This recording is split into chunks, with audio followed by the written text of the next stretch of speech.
So, hi everybody. My name is Denis Bourdieu. I'm with Airspore. I've been with Airspore since the last coming close to a year. I look after the eastern part of Canada, which you guys are in my territory as well, because I look after Maine as well. We've been working with Jake with the Maine Potato Board to provide you with these sites. And like I said, to Jake a while ago, if you guys have any questions, please feel free to call Jake or call myself. I will try to answer your questions. If I can't, well, we have the resources to get you an answer. So again, if everything is okay, I will leave the mic to whoever wants to take it from here on. Thanks, Dennis. So yeah, the goal of the meeting is just to introduce our team, make sure everyone knows what everyone is doing, and we're always available if you have any questions. So I'm going to start first. My name is Nakim. I'm the director of the AIR program. We've been operating in Maine for a few years now, and we're really happy to get the chance to meet you again and explain again what we're doing and our tools that we can use to make sure we can protect your crops. So we're going to introduce our team. Dennis already spoke. There's going to be Amelie, who's the lab part of our team, and Marinelle, who's like more the logistics and the samplers in the field. So I'm going to let them talk. And then afterwards, we're going to have Jennifer, who's going to present our software that you can use that has all the important information that you need. And then Danielle is going to end the meeting with a little presentation on how to interpret the data that you receive. So Amelie, you can go ahead. Yes, hi everybody. Sorry for my voice and for my English. I think I will be clear, but if you have questions, you can just stop me. So I'm the microbiologist of the program. I work for here from my five year, I think, approximately. I start at New Brunswick, so I meet Dave back in the time with Laura. I don't know if you remember me, but I remember you. So I'm the person that manage all the laboratory person. I do the formation. I talk with them, see picture of each part they have a question about. And when they have trouble, I'm the person resource for them. So I have experience in other laboratory sample. So I work in other lab too, affiliate with AIR program. So I know PCR and many other techniques to analyze the agriculture sample. And for your case, in Maine, you work with Noel. It's Noel Curie Laboratory. You work in chemistry in base, but you have many experience in agriculture too, and you are very fast and easy to work with it. So if you meet him and you have questions, you can talk with him. I know you have a big implication in agriculture society, and so that's it for Noel. He have his whole life, own laboratory. I think it's make a year and a year he have, so very a nice person to meet. And for New Brunswick, we have two analyzed person because it's a big territory, so we need to have a backup if someone have trouble. And we are very happy to have two wonderful girl. We have Veronique Levesque. She is the children of one firm you have, Dave, I think, and she very know the potato word and the field thing. So she have a good experience in that. And Caroline, it's our old analyzed person. She work with all the team, and she's very nice too. So I think you are in good end for your analyze. They are fast, they are implicated, and they all want that your culture have less trouble. So if you have any question about scientific part, you can call me or ask me a question in email. I also work in the software. So if you have some idea of nice thing we can add, you can send me a message too. I will be happy to modify the software for be the most precious that we can. So that's it for my part, I think. Sorry again for my English and my voice. I'm a little bit sick and not very a good speaker in English, but You're doing fine. thank you. I just want to say hi to Erica here. Erica is in Maine. She's a customer from previous years. Hi, Erica. Hi. Sorry, I'm traveling. I'm on my phone. Oh, okay, no problem. So I guess whoever wants to go next, Marie-Noël or yeah. Sounds good. I can do that. So hi everyone, I'm Mary, and I take care of all the logistics around like the samplers, the fields and so on. So in Maine, I can send you the list, by the way, after that to Dave and Jake, if you want to know which sampler is doing which field. I'm gonna quickly go over that, but in Maine, we've got 4 samplers. So one is doing the south, so that's Dave. We also got somebody that's doing around March Hill, that's Logan. We've got Christine that is doing around Prescal and a little bit north. And we've got Camille that is also in the meeting right now. She's doing like the north, like south of the border. So I'll just quickly go over who's doing that, which field, sorry. So you have an idea of who's sampling your field, but if somebody wants the list, just ask for it and I'll send it. So Camille is sampling Labrie, Ayotte, and LL Paradis. Christine is doing Irving, Griffith, and Garrett.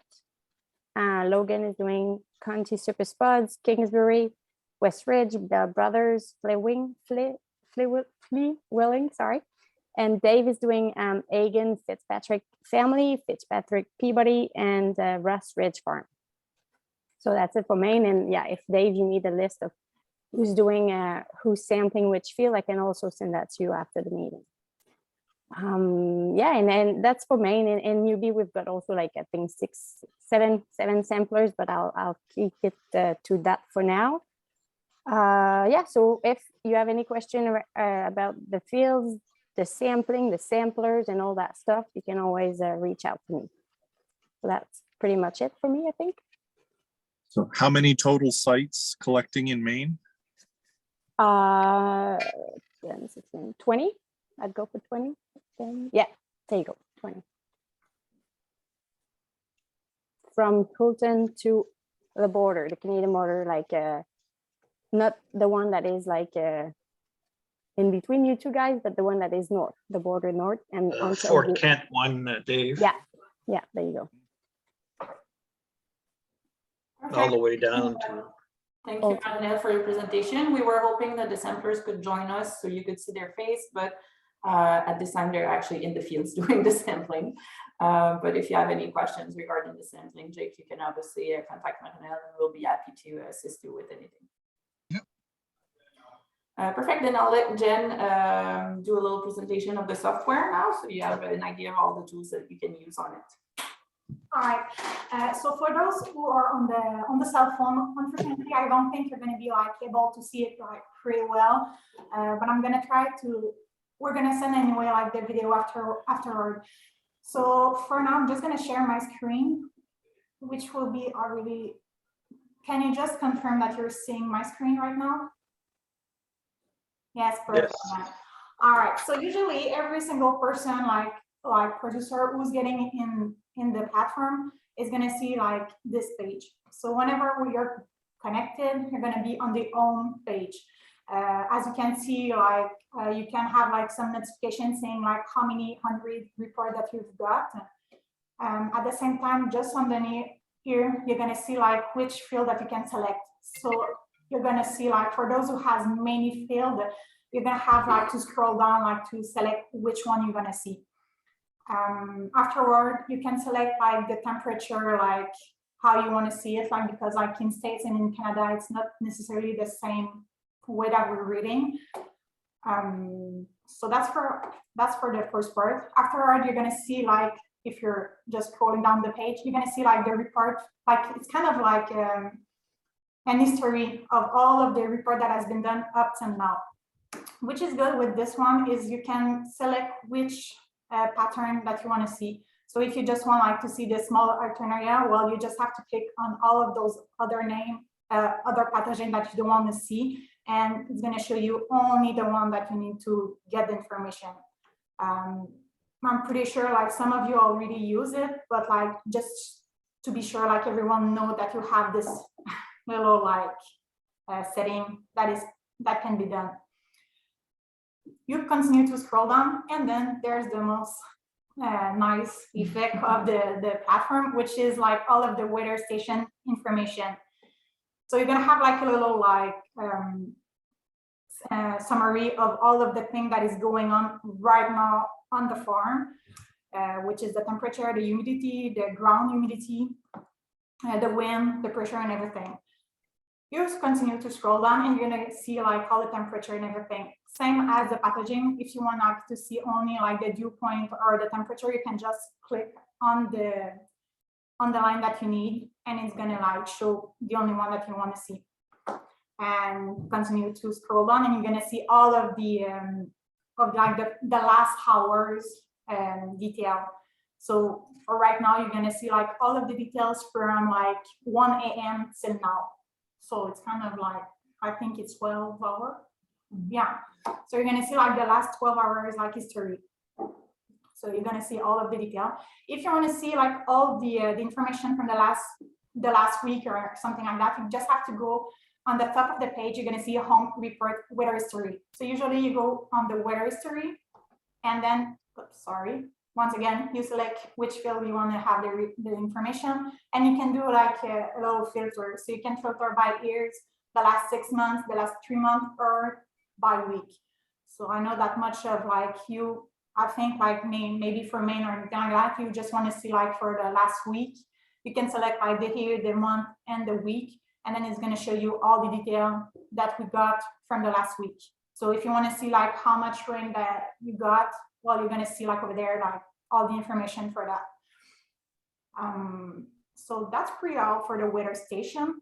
Other way, if you're going back to the report, you're going to, this is where you're going to select like all of your report that has been done up till now.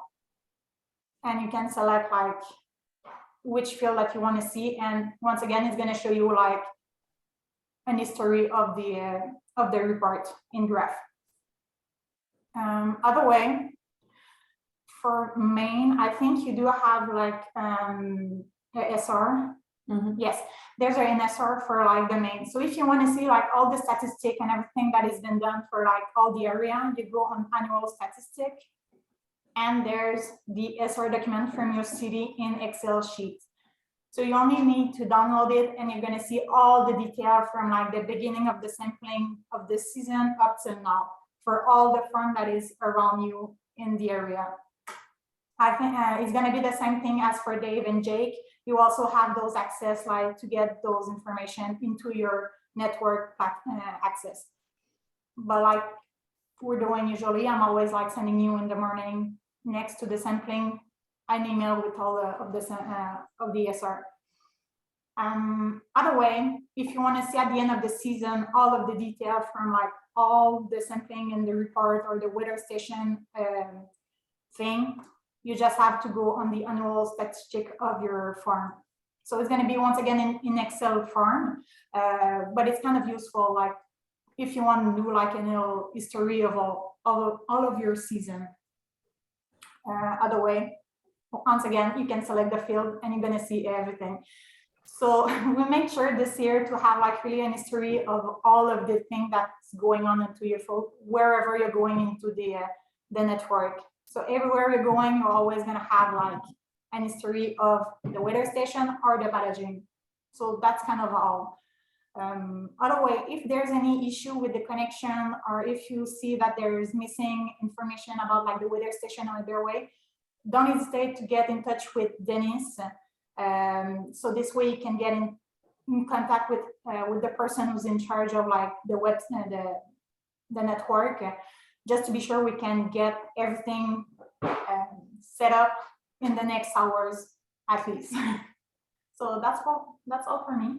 Perfect, thank you, Jen. As Emile was mentioning, we're always open to any suggestions. If there's anything that could be better for you, any other data or something that would be better in another form of presentation. Anyways, anything that could be better, just contact us and we'll be very happy to help you with that. Dennis will give the information to the appropriate people, and it's always helpful to have your feedback. So now I'll let Daniel do his presentation regarding the interpretation of the data.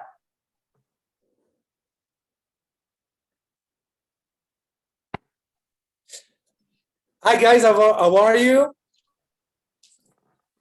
Glad to hear.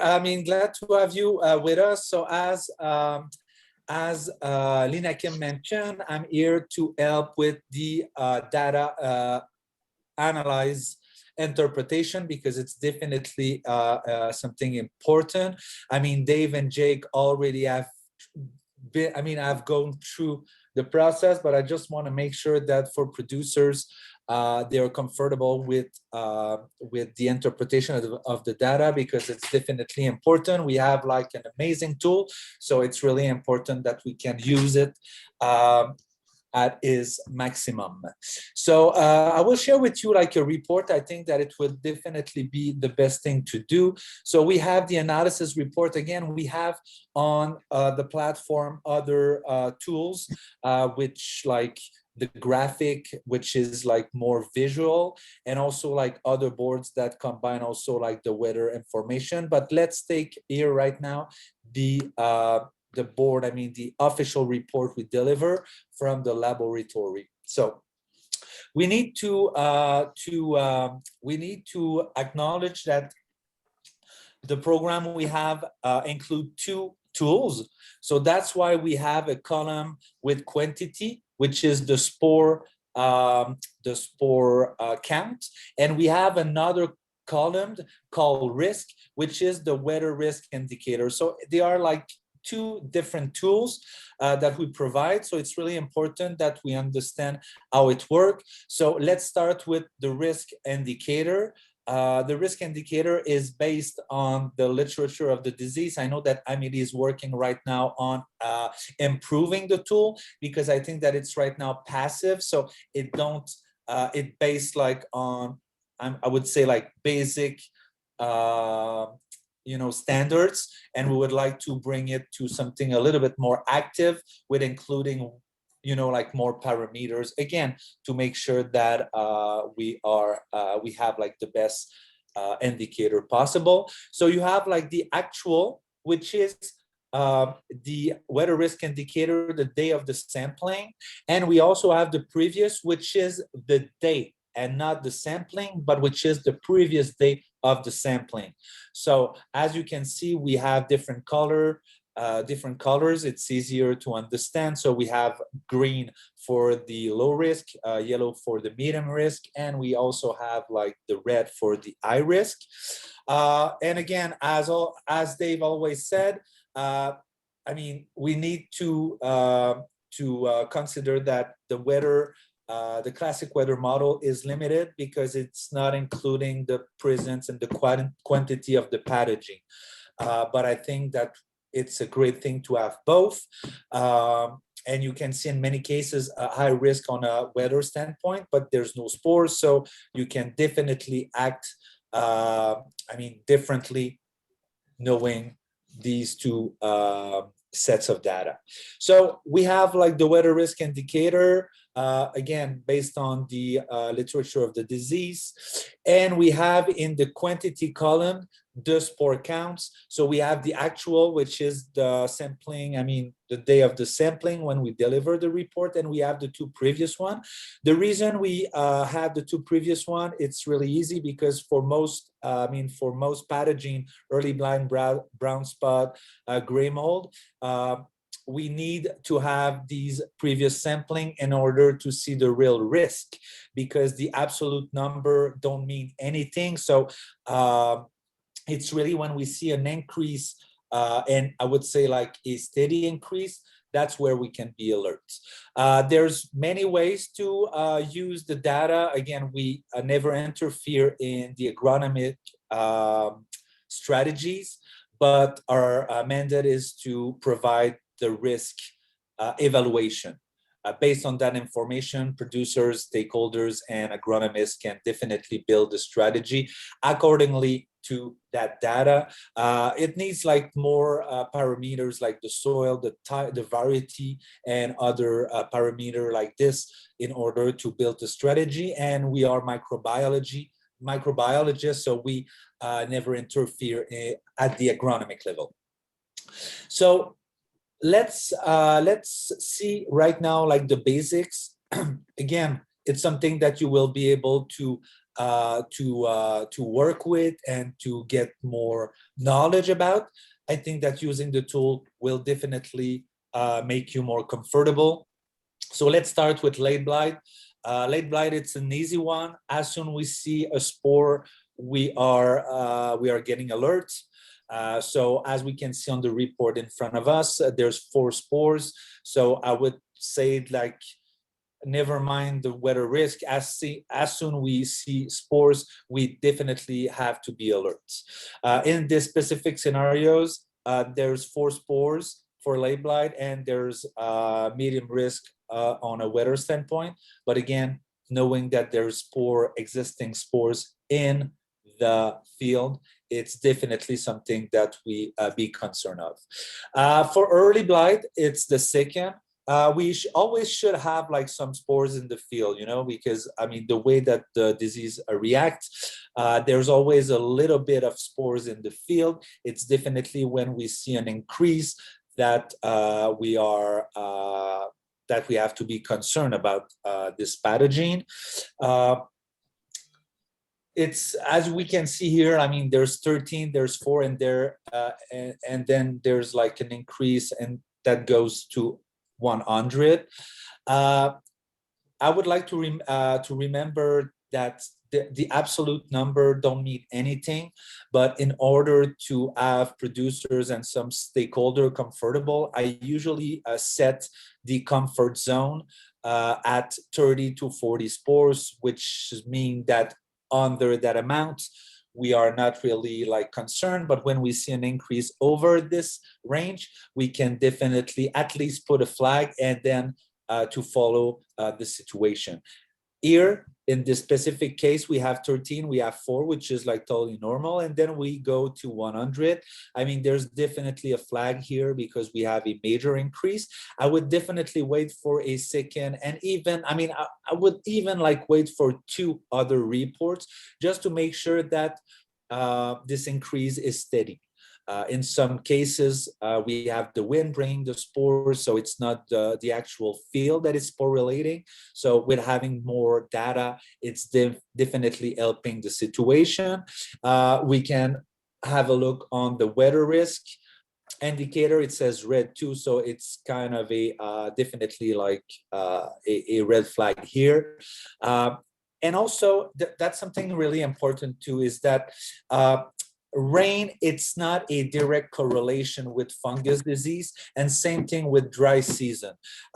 It's definitely rain is definitely a vector of fungus disease, but there's no direct correlation. So I mean, some producers, yes, in Eastern Canada, but we also have seen some of these scenarios in Alberta and Colorado. There's a lot of rain, so the weather risk indicator says a high risk, but there's no spores. So again, we have to work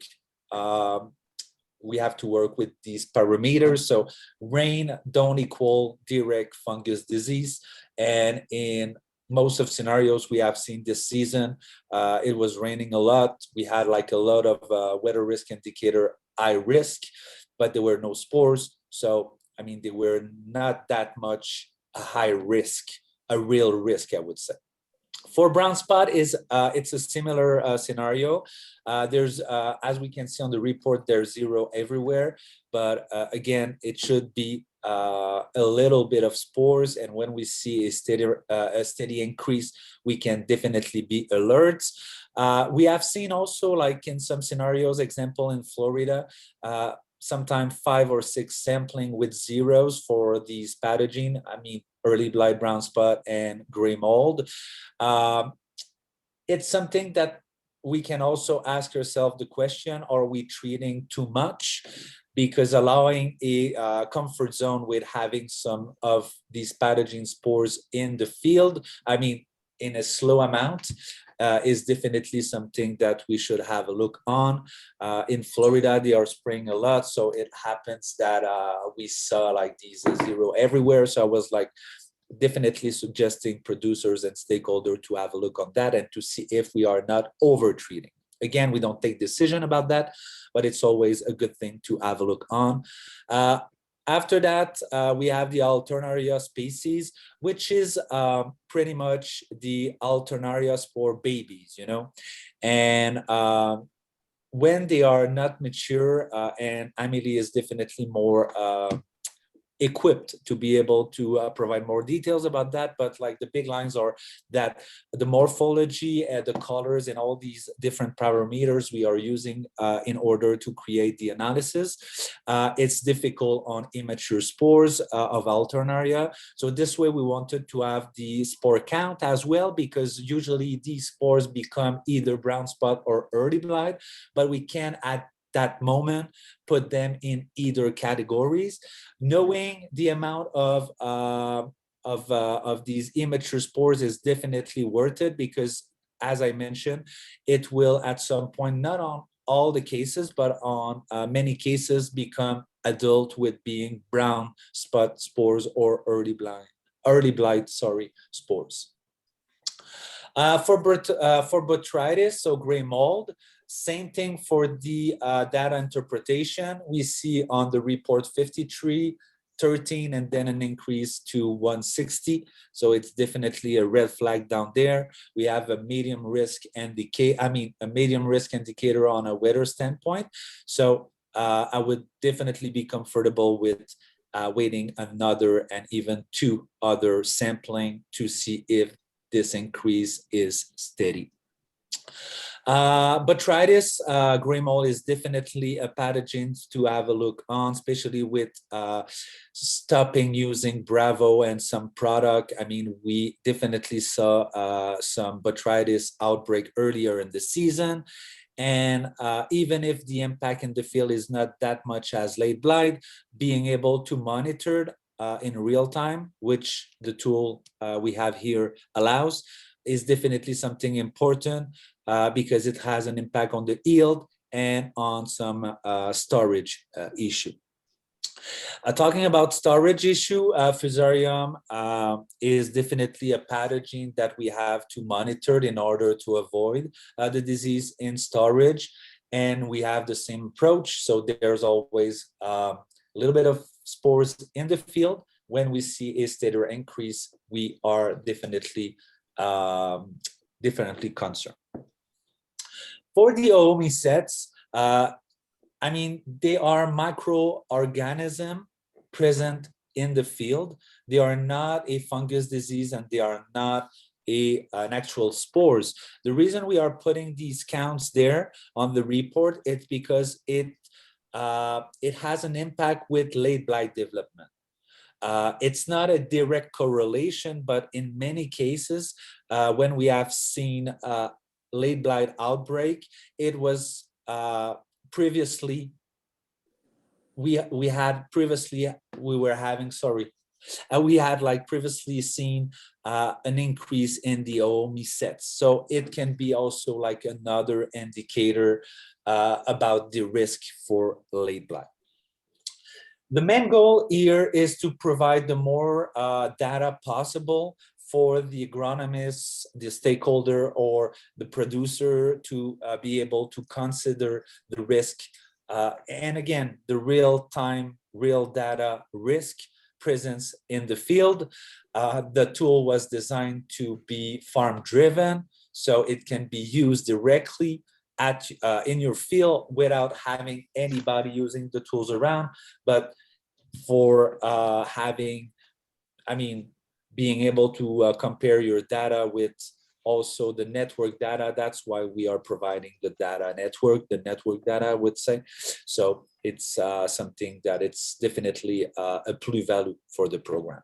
So these are, I mean, again, I don't want to take too much of your time. These are the big lines about the interpretation. If you have any question, you can definitely talk with Dennis about that.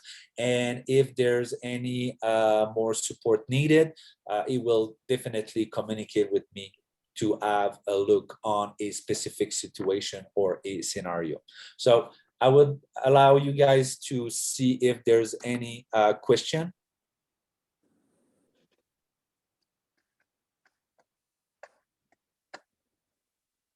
So I'm done here. Thank you, very Dan. much, everybody. Always a pleasure. Thank you, Dan. And I guess with this, we're just about to conclude our meeting unless anybody has any questions for me, Dan, or the group. Denis, just on the portal, yeah, I guess I'm with Jake on the portal. I can't sign into it either with my old credentials, so Okay. we'll have to do a reset there. Yep. Call me when you're at your whatever at night or anything, Dave, whenever you're at your computer, or and I'll walk you through it. Okay, sounds good. Yeah. And I would just have one comment about Dan's presentation. Nicely done, Dan. One thing that we have found about the particularly the early blight spore numbers, when we're not 100% sure when to be concerned, if is 40 too many, is 100 too many. What we find is over several seasons of tracking the capture numbers, we can see common spikes in over time of when our risk of early blight is at an increased level. So when you overlay 2 years or 3 years of data over top, you start to see these common spikes. Not to worry about what the actual number is, just the timing of the spikes. And I know here for my clients, it's taught us that we have an early risk period for alternaria that we really weren't aware of. And we always considered it to be a late August or a mid-August disease. And we're finding that there's an early spike in those spore counts, and that when we control that stage, then we have less problems later on in the year. So it's not just the data from the day to day, the week to week, or month to month, but from year to year, we can learn a lot about how these pathogens are affecting our crops. So. Yeah, definitely, Dave, and thank you for adding this. I didn't mention it because, again, as per the territory, it can change, but I definitely informed these guys about what you have done, which is like incredible. So as you mentioned, we usually have, and correct me if I'm right, if I'm not right, there's a first increase, which is related to the overwinter spores, usually like from the debris storage and all that stuff, which is not that virulent. So we have to act in order to avoid another peak or outbreak, usually 3 or 4 weeks after, right? Right. Yeah. It's like the primary infection, like you said, from the overwintering stages of the disease that begins a small infection that then creates that plant to plant infection within the field that causes the real damage. So it's similar to in the apple trees where you have primary scab and secondary scab. If you can control the primary infection, that first infection, then you have fewer problems down the road to have to play catch up. So that's one thing that the program has taught me and has taught our customers is being more proactive in looking at the data can improve our situation and reduce our risk. So I think the more that we use the AIR program, and I think you'll find that in your new areas as you expand your service out, is that you will learn more about the pathogens and how they interact within your environment than you ever thought possible, and we'll be able to make better decisions based on that knowledge. So. Yeah, thank you very much, Dave. I mean, not only was like super interesting to have this information, but also I would like to thank you for all the knowledge you have transmitted to me, because you are definitely a big part of like everything I know about the spores and agriculture these days. So thank you very much.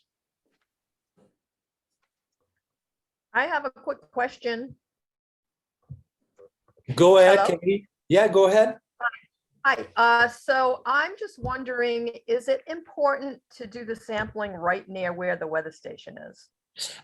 We can allow I would say like, again, Amelie can correct me, but we can allow I would say 5 or 6 kilometers radius, which is like probably like 3 to 5 miles radius, in order to provide the weather risk indicator, because we need to know that these are two different tools. So the sampling is done by one of our sampler with a mobile device. So he goes directly in the field. For the weather risk indicator, we just wanted to make sure that we consider the microclimate. So it don't need to be right at the field. If we have, if we can have like this 5 miles radius, we are comfortable enough with having the weather risk indicator being accurate. Okay, thank you. Just to Is it- precise, Camille, you don't have to sample by the weather station like Dan mentioned, but just make sure you're sampling still the potato field of the producer, because we don't want the spores from a cornfield or whatever other field. So just make sure it's always Right. potatoes, and of course like the producer's potato, but you can always like go around like on the edges, just to make sure you're facing the wind when you're sampling. I Of mean- course, yeah, I always do that. The reason I ask is because AYOT specifically, both fields that he suggested, I have to drive way up the farm road, and there's a lot of stones and rocks, and I worry about getting a flat tire. And all those fields along there are his. I mean, that's not even a question. So would I be able to maybe not drive up so far and do like a field lower on the road? Does it matter? Thanks I'm for sorry? Camille, maybe we can address that in a separate meeting with Marie-Noël alone, because this doesn't really concern everyone that's here right now. It's a very good question, but maybe we can talk directly to Marie-Noël and we can figure that out for sure. Okay. Thank you so much, and thanks for being there as a sampler. Thanks for representing the team. Sure. Yes, thank My you very much, pleasure. Camille. My pleasure. I love it. I love it. I think that concludes our meeting. Dennis, did you have anything else to add? No, everything has been taken care of, I believe. Thanks to everybody that put their knowledge to this meeting here. And like I said, if you have any questions, I'm the rep for Maine as well. So please don't be afraid to call me or email me in whatever ways you want to contact me, I guess. And I guess this concludes our meeting. Well, thanks a lot for putting this on, guys. I appreciate it. Thanks, everyone. Thank you. Dave, thanks, Jake. It was really nice to see you. Have a good Yeah. season, guys. You too. We'll see you Thank guys. you. Thank you. Bye.